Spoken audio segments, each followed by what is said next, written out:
on a Tuesday. Not my body that kept breathing, kept circulating blood, kept performing the biological theater of being alive, but the woman I had constructed over 37 years, the one who had a name and a purpose and a coherent sense of self. She died, stopped existing, unraveled completely. It started with the invitation, orange papel picado, delicate as lies, pushed under my door at 3 a.m. I found it in the morning, next to the mail I hadn't opened in 3 weeks, the bills I couldn't pay, the eviction notice I couldn't process. The invitation was written in ink that smelled like copal and marigolds, and the particular sweetness of sugar skulls dissolving on tongues. It said, "You are invited to the dinner party at the end of all things, November 2nd, Día de Muertos. Dress whatever version of yourself you are ready to bury. RSVP not required. You're already coming." I should have thrown it away. Should have recognized it as the beginning of the psychic break id been courting for months. The unraveling id been inviting through sleepless nights and skipped meals, and the slow erosion of every structure that had held me together. Instead, I put it on my refrigerator, next to the expired coupons and the pediatrician appointments for children I didn't have, and the grocery lists for meals id stopped cooking, and I waited for November 2nd. The woman I had been, let me tell you about her. Let me eulogize her properly before I describe the dinner party where I watched her die. Her name was Valentina Reyes, good Mexican daughter, UCLA graduate, corporate lawyer, engaged to a man whose last name would have replaced her father's. Successful, put together. The kind of woman who wore her ambition like expensive perfume and her competence like couture. She had been constructed carefully, piece by piece, beginning with the 5-year-old who learned that being smart got you praise, and being pretty got you safety, and being quiet got you survival. Building through the teenager who understood that success meant assimilation, and assimilation meant erasing the accent her parents never had, the culture she only performed for diversity panels, the rage she swallowed like communion wafers, perfected in the woman who made partner at 33, who defended corporations against workers, who billed 300 hours a month, who hadn't spoken to her mother in 2 years because success required distance, and distance required forgetting where you came from. That woman, Valentina, she was the one I buried, had to bury, because she had stopped being sustainable. The architecture of her was collapsing. The performance was becoming impossible to maintain. It started small, forgetting depositions, missing court dates, showing up to the office in the same clothes 3 days running, because going home meant acknowledging the apartment she lived in alone, the engagement that had dissolved, the life that looked successful from outside, but felt empty from within. Then bigger, crying during partner meetings, laughing during client presentations, standing up in the middle of a deposition and saying, "None of this matters. were defending a corporation that poisons water tables against people who are dying. None of this matters. They called it a breakdown, suggested FMLA, recommended therapists, talked about me in past tense while I was still in the room. I called it clarity, the ego dissolving, the constructed self recognizing its own artifice and rejecting the performance. I called it the beginning of the end of Valentina. November 2nd arrived the way revelations do. Quietly, without fanfare, like the moment you realize you're already drowning. I hadn't slept in 4 days, hadn't eaten in 2, hadn't left my apartment in a week. The walls had started breathing. The ceiling had developed opinions. The floor remembered everyone who'd walked on it and judged me for the lightness of my footsteps, the way I barely existed even when I was present. At sunset, the invitation on my refrigerator began to bleed. Not metaphorically, actually bleed. Orange ink turning red, dripping down the appliance, pooling on the linoleum. I watched it and thought, this is fine. This is normal. Invitations bleed. Reality is subjective. Psychosis is just another way of seeing. And then my kitchen table expanded. Started small, 4 seats, IKEA, particle board held together with Allen wrenches and wishful thinking. But it grew, stretched, became a banquet table that extended through my apartment walls, through the building, through Lowe's Angels, through California, through the membrane between this world and the next. It became infinite, and at every seat, someone was arriving. The first guest to arrive was death herself, not metaphorical, not symbolic, actual death. La Muerte, Santa Muerte. She wore a ball gown made of cemetery flowers and cigarette smoke. Her skull face was painted with makeup, blush on the bone, eyeshadow in empty sockets. She carried a scythe she used as a walking stick and a globe she tossed like a baseball. Valentina, she said, her voice like wind through mausoleums. So glad you could make it, though I suppose you didn't have much choice. Am I dead? I asked. Depends on what you mean by you. Your body, still functioning. Your ego, dying as we speak. Your purpose, already buried. She sat at the head of the table. Welcome to the dinner party at the end of yourself. More guests arrived. They didn't knock, didn't use doors, just materialized at the table, taking seats, pouring drinks from bottles that appeared and disappeared.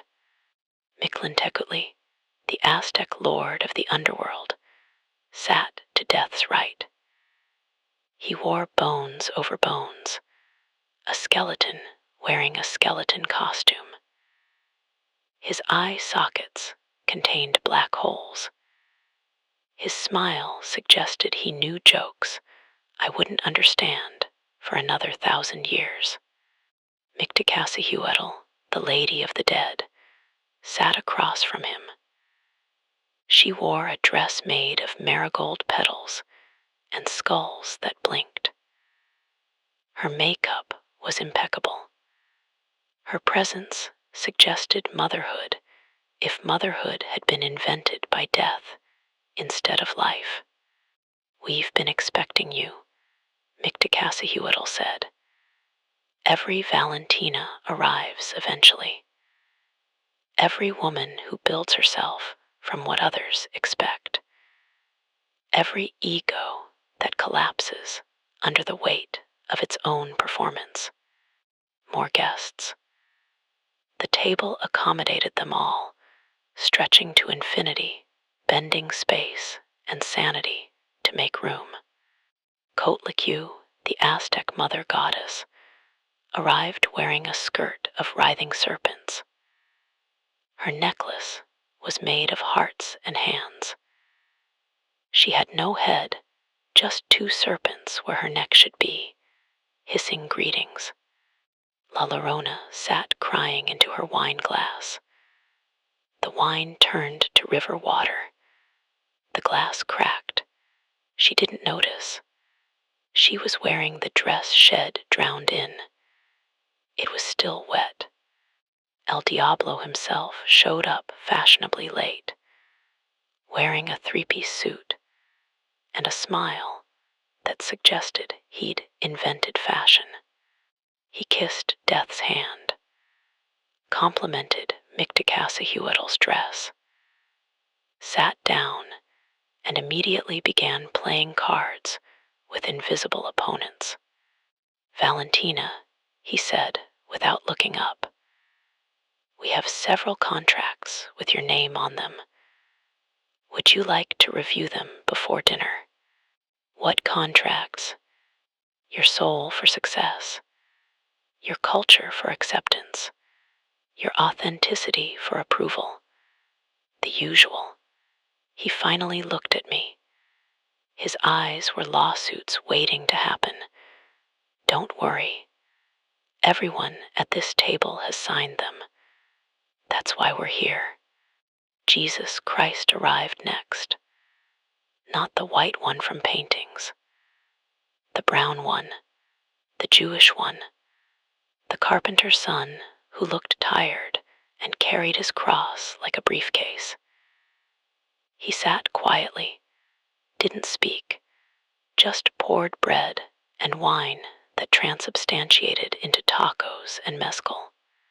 The Virgin of Guadalupe materialized in light that hurt to look at. She was younger than the paintings suggested. Angrier. She wasn't standing on a moon. She was standing on my childhood, crushing it under her feet like it weighed nothing. You stopped praying to me when you were 12, she said. Do you remember why? I did remember. Because she hadn't stopped my uncle. Hadn't protected me when I asked. Had stayed silent in her alcove while I learned that prayer doesn't work and miracles don't come. And women are taught to accept violation as inevitability. I am sorry, she said, and she sounded like she meant it. But I don't have that kind of power. I am just a symbol, a story, the thing people need me to be. She sat down, just like you. The table kept filling. Demons and deities, and every entity that existed in the space between faith and fear, between sanity and revelation. Tlazolteotl, goddess of filth and purification, arrived eating sin like it was pan dulce. She offered me a bite. I declined. She shrugged and kept eating. Zyp Todik showed up wearing flayed skin like a jacket. Underneath, gold, the god of new growth, of shedding old selves, of becoming through dying. That's what you're doing, he explained. Shedding Valentina, the lawyer, the good daughter, the successful woman, all of it skin you wore that wasn't yours. Now you peel it off. See what's underneath. Tonantzin arrived, the mother goddess who became the Virgin, the indigenous deity who survived by wearing Catholic drag. She and Guadalupe sat together. They They were the same woman. They were different women. They were every Mexican woman who ever learned to code switch between her mother's language and her survival. And then came the versions of me id killed to become Valentina, the 5-year-old who wanted to be an artist, buried under law school applications, the teenager who loved her abuela's stories, silenced by the pressure to assimilate, the 20-year-old who wanted to do immigration law, to help families like hers, crushed by student debt and the seduction of corporate money, the woman who almost became a mother, erased by a miscarriage. I never grieved because grieving would have meant acknowledging I wanted something besides success. They all sat at the table, all the dead versions of me, all the selves id buried to become the woman I thought I needed to be. Death stood up, raised her wine glass. The room went quiet. A toast, she said, to Valentina Reyes, corporate lawyer, good daughter, successful woman, the self she constructed to survive, the ego she performed to belong, the identity she wore until it wore her out. Everyone raised their glasses. The demons, the deities, the dead versions of me. She died well. Death continued, resisted until the end, fought the unraveling, tried to hold together an identity that had stopped being sustainable. But every constructed self eventually collapses. Every performance eventually exhausts the performer. Every woman who builds herself from others' expectations eventually meets the moment where she can't hold the architecture together anymore. She looked at me, through me. Valentina died tonight. At this table, during this dinner party, the psychic break you're experiencing, that's just your mind processing the death of the ego, the mental unraveling. That's the structure collapsing. The existential crisis, that's you realizing the woman you thought you were never actually existed. She was always a performance, a construction, a mask you wore until it fused with your face. So we gather here on Dia de Muertos to honor her death, to celebrate the ending, to feast on the corpse of who you thought you had to be. She sat. Everyone drank. The wine tasted like relief and terror in equal measure. The food arrived, not served. It simply appeared. Plates manifesting from nothing, filled with dishes that shouldn't exist together, but did. Mole from my abuela's kitchen, the recipe it never learned, because I was too busy studying. Tamales my mother used to make for Christmas before I started spending holidays at the office. Pan de Muerto, decorated with sugar skulls that looked like me at different ages. Champurrado, thick enough to drown in. We ate. Deities and demons and dead versions of myself, all eating the food of my childhood, the tastes id abandoned for client dinners and power lunches, and the flavorless food of success. El Diablo told jokes about contracts and damnation. Mictlantecutli explained the 9 levels of the underworld using corporate ladder metaphors.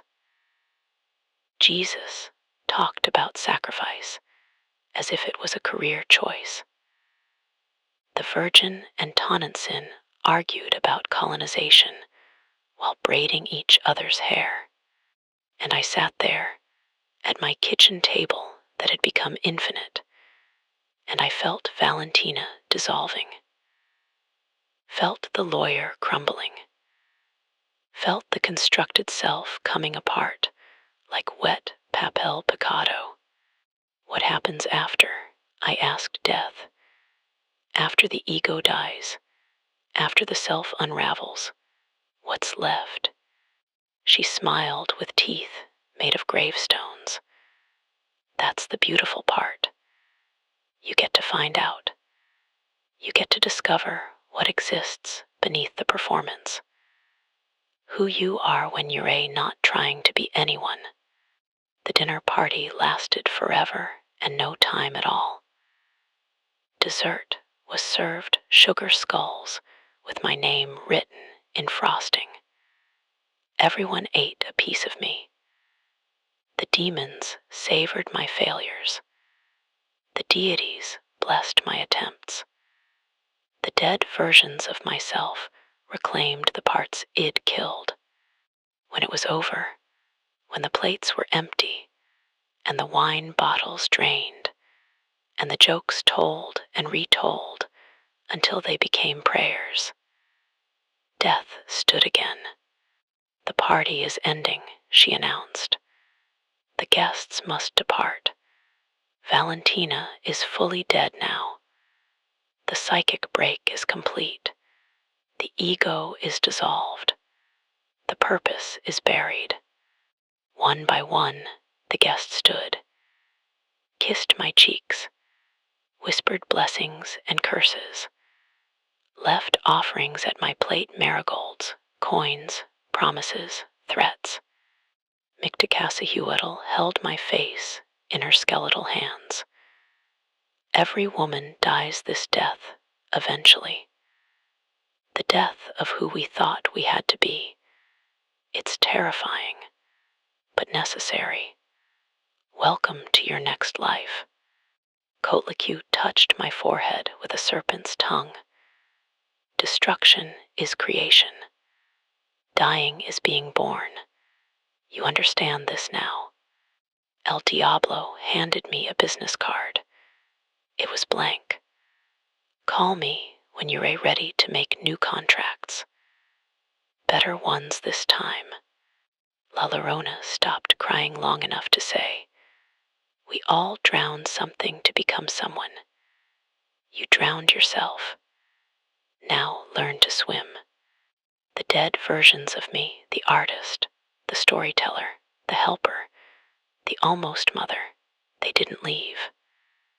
They merged back into me, not as who I was, but as possibilities, as seeds, as potential selves waiting to grow in the soil of Valentina's corpse. Death was last. She kissed my forehead. Her lips were cold and kind. Welcome to the other side of yourself, she said. Everything is different now. Everything is possible. You died tonight. Remember to celebrate the anniversary. I woke up at my kitchen table, small again, 4 seats, IKEA, particle board. It was November 3rd. The invitation on my refrigerator was gone, or had never existed, or had served its purpose and dissolved. My phone had 63 missed calls. The law firm, my father, my ex-fiancé, the world wondering where Valentina had gone.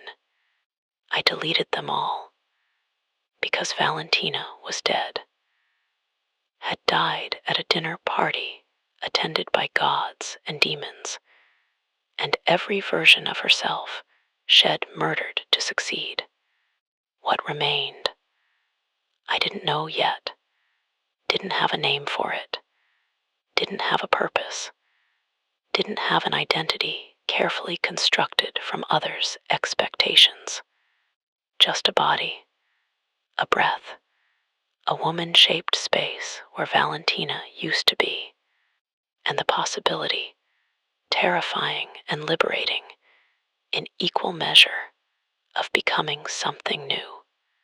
They would call it a psychotic break, mental unraveling, ego death, existential crisis, nervous breakdown. I call it the dinner party at the end of myself, the feast where I died and was reborn. The night I sat at a table with death and demons and deities, and learned that the woman I thought I was had always been a ghost. I call it Dia de Muertos for the living. The day we bury our constructed selves and invite the dead parts of us to dinner. I call it the most real thing that never happened, and I carry it with me now, the memory of that table, infinite and intimate, the taste of mole and mescal, the blessing of deities who understood that destruction is creation, the permission from death herself to stop being who I thought I had to be. Valentina died on November 2nd, 2024. She was 37 years old. She had been successful, ambitious, accomplished, put together, perfect.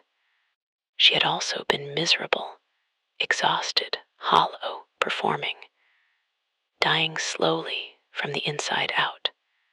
I don't know who I am now. Don't have a name that fits. Don't have a purpose that makes sense. Don't have an identity I can explain at parties. But I am alive in a way Valentina never was. Raw and uncertain, and terrified and free. And every November 2nd, I set a place at my table for death, for the deities, for the demons, for all the versions of myself I killed and the ones I might become. I call it remembering. I call it honoring.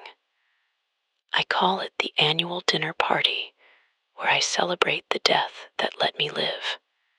And if you receive an orange invitation under your door, if it smells like copal and marigolds, if it invites you to a dinner party at the end of yourself, go.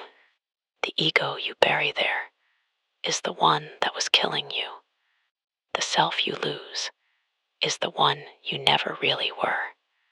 And what comes after terrifying, uncertain, undefined, is at least yours.